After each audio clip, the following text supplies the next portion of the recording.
For more than 70 years, the alliance between the US and Australia has been this bedrock of security in the Pacific. But right now, that relationship is facing its biggest test in generations. So we're going to dive into why this incredible bond is suddenly under so much pressure. Wow. Daddy is not coming to save us. He is putting us in danger. Think about that for a second. That quote from analyst Emma Shortis really gets to the heart of this fiery new debate happening down in Australia. The whole idea of America as this reliable protector, it's being challenged like never ever before. Some are even asking if the very alliance meant to keep Australia safe is now its biggest threat. So what's going on here? Why this sudden crisis of faith?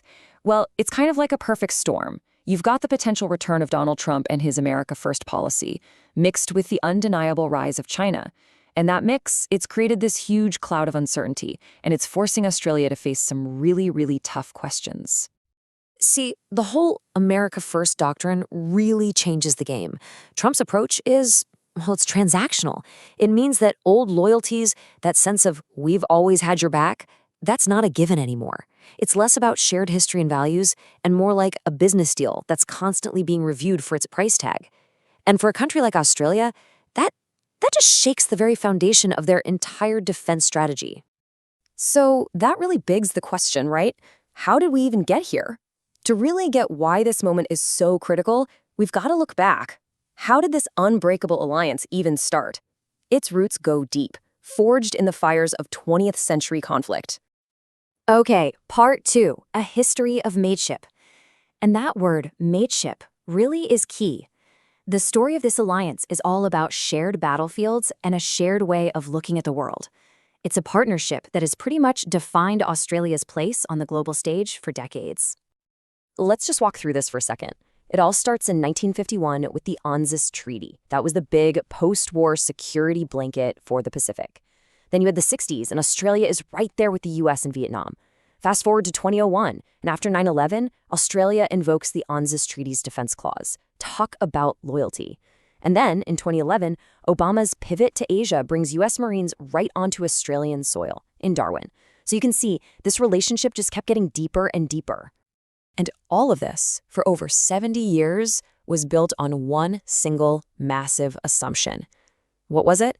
It was the idea that America was the undisputed top dog in the region, the dominant military power, the dominant moral power, period. It was this core belief that American power was just unquestionable, unchallengeable. Because that core assumption, it's been shattered, absolutely shattered. A series of massive, seismic shifts have just completely turned the old order on its head.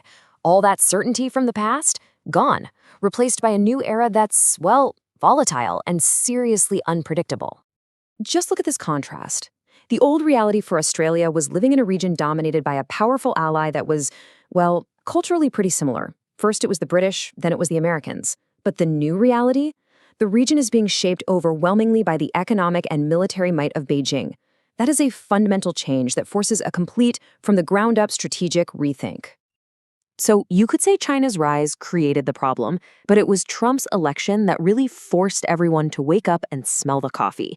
It completely tore away any, excuse for wishful thinking, as one analyst put it, any hope in Canberra that things would just magically go back to the good old days of American dominance. That was over. The party was officially over. And this is where things get really fascinating, almost paradoxical. At the exact moment that America's reliability is being questioned, Australia is tying itself closer to the US military than ever before. Deeper integration than at any point in their history. It's a real head-scratcher. Basically, Australia is turning itself into what some are calling a continental gift for the US military. The entire continent is being reimagined as this massive, unsinkable aircraft carrier, a strategic hub for American forces in the Indo-Pacific. But, and this is a huge but, that comes at a massive price. It potentially puts a giant target on Australia's back in any future conflict that involves the United States. And we're not just talking about a few extra soldiers here and there. Look at these facilities. Pine Gap. That is absolutely critical for America's global spy network. Missile defense, the whole shebang. Then you have naval bases that are vital for communicating with nuclear-armed submarines.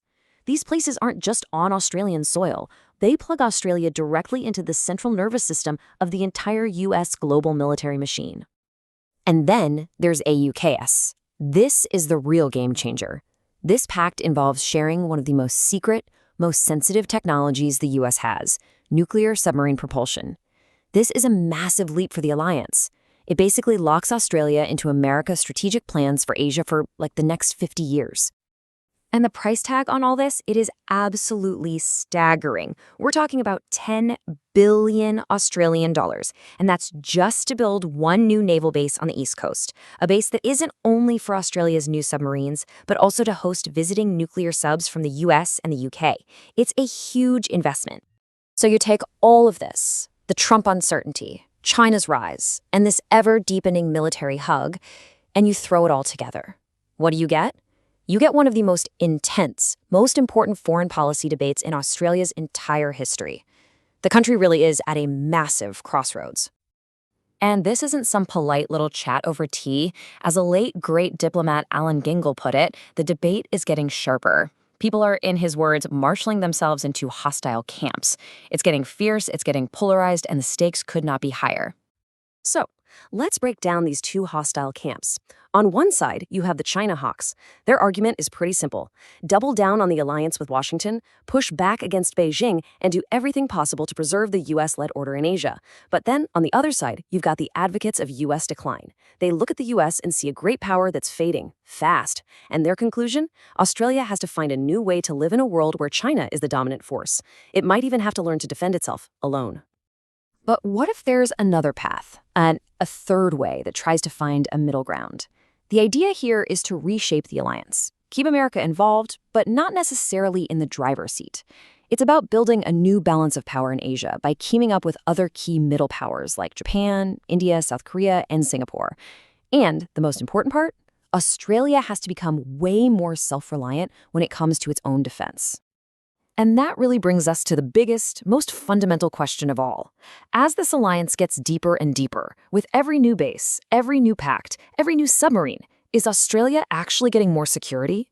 Or is it just trading away its sovereignty, its ability to make its own choices at what might be the most dangerous and uncertain time in modern history? That is the massive, fateful choice the nation is facing right now.